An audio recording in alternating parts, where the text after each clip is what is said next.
2, 14, 16. Numbers that are attached to the clothes that we put on every day. The value attached to those numbers have resulted in various issues. However, we ask, do those numbers actually mean anything? Inconsistent sizing, a problem that has plagued the fashion industry and has left many women feeling confused on what their true size is. Is it possible to even have one true size? Stay tuned to find out.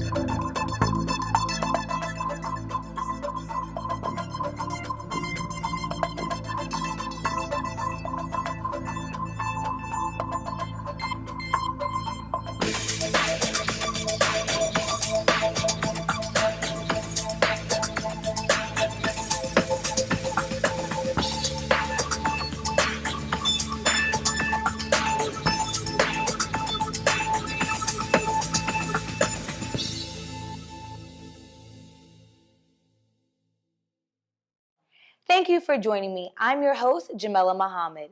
What's your size? The question that many women struggle to answer.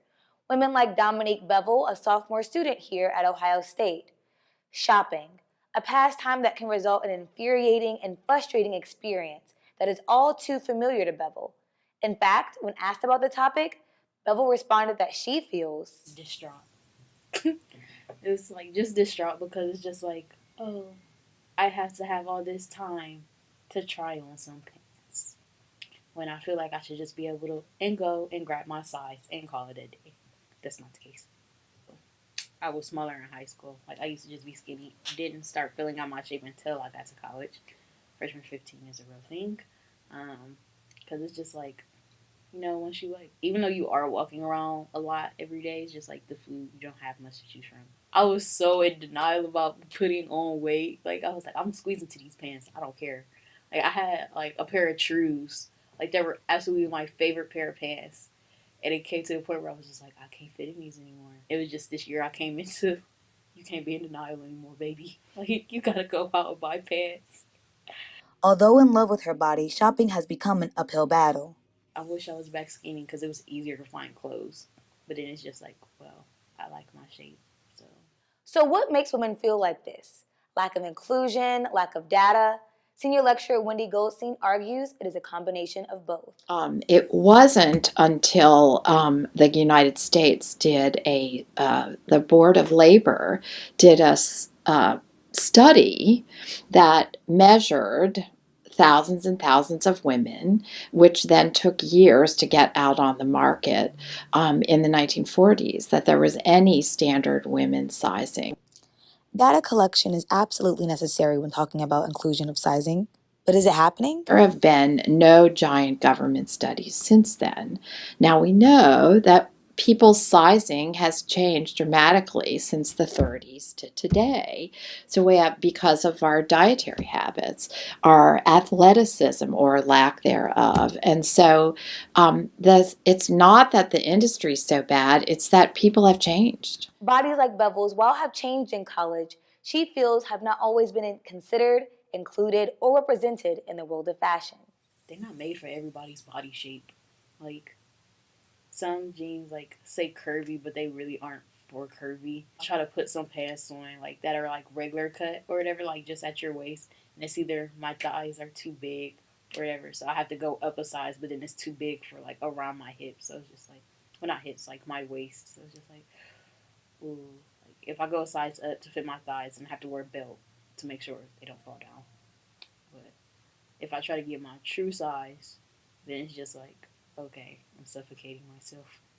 But when I see a model like in a pair of pants, I'm just like, yeah, that may not work for me. Any other place like Forever 21, H&M, Hollister, all that, they just aren't represented for people like of curvy. It's just like small people. They go pair of jeans. The question that is left now is why? Why are sizes inconsistent for every store women shop at?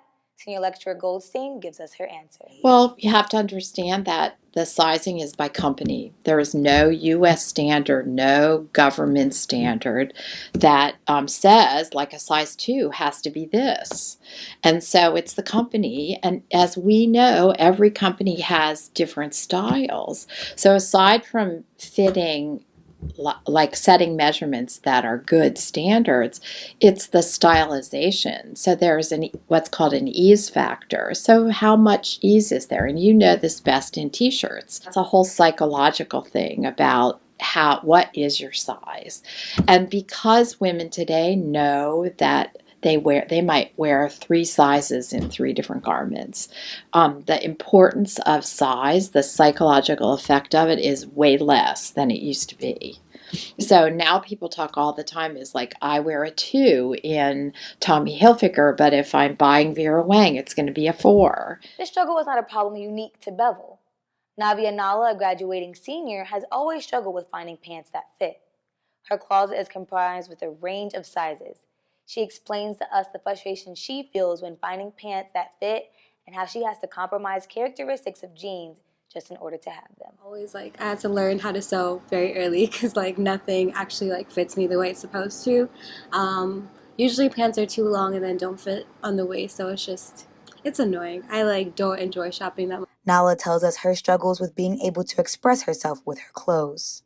I think growing up, I didn't really know what my style was, so I was trying to fit into whatever other people wore. So I think growing up, when I was in middle school or high school, it was Abercrombie, all those things that were super tight fitting. So I just always get frustrated because I was I can't fit in any of these. So I think it was in high school when I started going to Forever 21, and they relatively fit me. Usually the small fits me pretty well in comparison to other stores I've been to. But yeah, I think that's where I predominantly shop, there in H&M. I think growing up, I really wanted to be a 0. There was always the pressure of be really skinny, and that's the ideal thing. But for me, I've always had curves to my body, so I think growing up, I always was I used to examine my body and always be why are you not a 0? All that kind of stuff. So I think in college, when I started to work out more and kind of see how your body really changes, it's not something that always stays the same, and you need to be able to see the beauty in that. I think I started thinking less about the number because each store is very different relatively, right? So I may be a 0 in one store and a 2 in a different store, but they both would fit me the same. And I think a lot of the pressure growing up comes from feeling oh, everyone is gonna realize you look fat in those jeans versus these ones, and you realize that people don't really care. They're more focused on themselves, so why should I be obsessing over a number? Nala tells us her struggles with being able to define herself with the expectations of the fashion industry. I feel when you're a woman, you're always trying to go against all these contrasting ideals of you should be really curvy but not too curvy, but you need to be skinny but not too skinny, and it's always you're trying to walk on this tightrope but still feel comfortable in your skin. I think now you have to be really tall but have boobs and a butt and all these things, and that's more predominant in people of color. I think you see a lot of that kind of marketing in comparison to just people who are not of color, right? I sat down with Nala to have her show me the pants in her closet that range from size 0 to size 6, and they all fit her body. Talk to me a little bit about the different sizes that you have here, just in your closet. Okay, so that's a size 6. I think, I don't even know. I definitely got these from H&M. So it's supposed to be stretchy, the jegging kind of material. So it fits well on my legs, but obviously not on my waist, which is very different than the size 0. So this is probably what fits the best around my waist and my legs. So very different. Yeah. And then dress pants is where it's annoying. These ones or more fancy ones. This is a size, I want to say size 2 somewhere. It says, yeah, it's a size 2. So these they don't go up past my waist, if that makes sense. So it's all just it's a struggle. So you actually range in sizes from a size 0 to 6. Yes. That is, Yeah. really, It's wild. yeah. Women have suffered from inconsistent sizes through the generations, but there are innovations and solutions.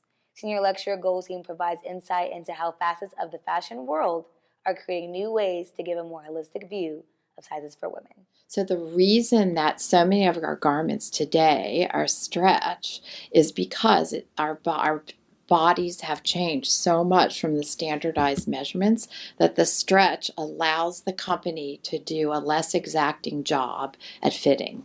Innovations that started in Japan have now come to the US to redefine measurement data collection. It's a suit with trackers, and you download an app that on your phone which can take pictures, measure you, because each polka dot on the suit is a device that feeds information to your phone. Although women are on the spectrum of sizes, Goldstein wanted to express the importance of loving the skin you're in. You're a wonderful person, whatever size you are, and you're better to dress for the size you are than dress in clothing that's too small for you because of a number and a tag that nobody's going to see.